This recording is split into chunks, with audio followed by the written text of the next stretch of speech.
Civil rights icon, two-time presidential candidate, the man who negotiated the release of American hostages and POWs in situations where the United States government could not.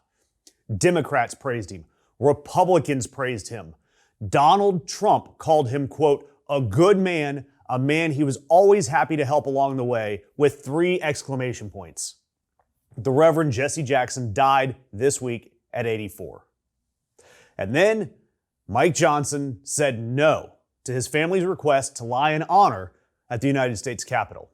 Now, let me clarify what that actually means. You have 2 different designations at the Capitol. Lying in state, that's for government officials, and lying in honor.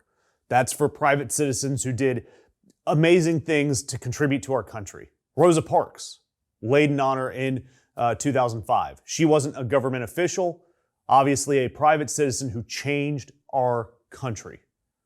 Jesse Jackson changed this country. His family made the request, and sniveling Mike Johnson said no. And I want to remind you who Jesse Jackson is, because I think sometimes we say the word civil rights icon and it just sits there like a bumper sticker and we don't really know who he was. This is a man who was standing on the balcony of the Lorraine Motel the night MLK was shot. He launched Operation Push, which created economic opportunity in black communities across the country.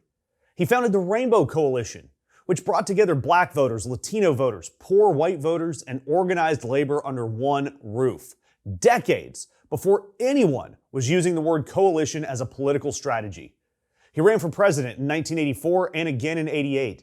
In 88, he won 11 states and finished second in delegates. He negotiated the release of Lieutenant Robert Goodman from Syria in 84, a mission the Reagan administration couldn't complete. And he did it as a private citizen. He got hostages out of Iraq before the Gulf War. He talked to Milosevic into releasing 3 American POWs in 1999. And this is the man that Mike Johnson decided isn't good enough to be honored at the Capitol. And twerpy little Mike Johnson's justification, precedent. He pointed out that Dick Cheney's family made a similar request, denied. And Charlie Kirk's family made a similar request, denied.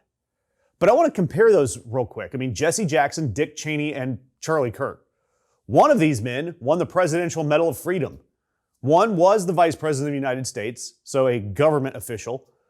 And then the other one debated random college kids for a living.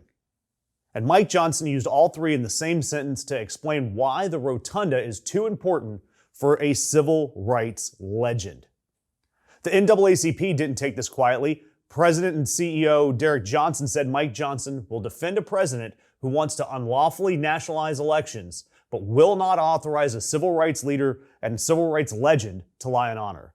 That is everything you need to know about Mike Johnson and his gross disregard for our Constitution and our democracy.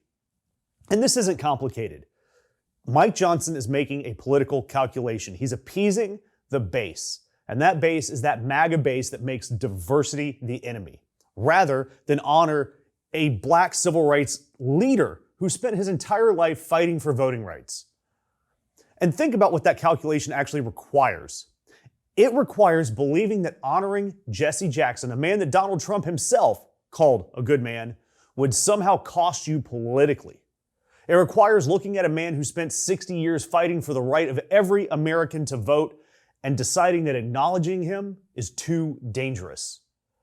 That is a statement about who this party thinks counts.